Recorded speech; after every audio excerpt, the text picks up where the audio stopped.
தமிழகத்தில் நிகழ்ந்த ஆட்சி கலைப்புகள் குறித்து விடை காண வேண்டிய பல்வேறு கேள்விகள் இருக்கின்றன.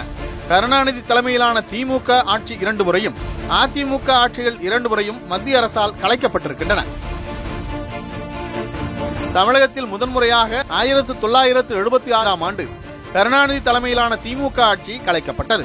இந்த இடத்தில்தான் தமிழகத்தில் நடந்த ஆட்சி கலைப்புகள் குறித்த சில கேள்விகளும் அதற்கான பதில்களையும் பெற வேண்டியது முக்கியமானதாகிறது.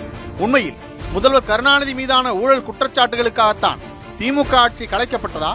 1980ஆம் ஆண்டு கூட்டணி கட்சியான திமுகவின் வேண்டுகோளுக்காகத்தான் எம்ஜிஆர் ஆட்சியை கலைத்தாரா இந்திரா காந்தி?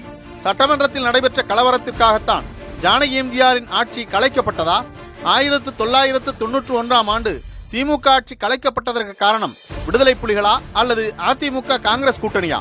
தமிழகத்தில் முதன்முறையாக ஆட்சி கலைப்பு நடந்தபோது ஊழல் குற்றச்சாட்டுகளின் காரணமாகத்தான் ஆட்சி கலைக்கப்பட்டதாக கூறப்பட்டது. 1976 ஜனவரி 31ஆம் தேதியன்று கருணாநிதி தலைமையிலான திமுக ஆட்சி கலைக்கப்பட்டது. தமிழகத்தில் அரசியலமைப்பு சட்டப்பிரிவு 356 பயன்படுத்தப்பட்டது. அதுதான் முதன்முறை.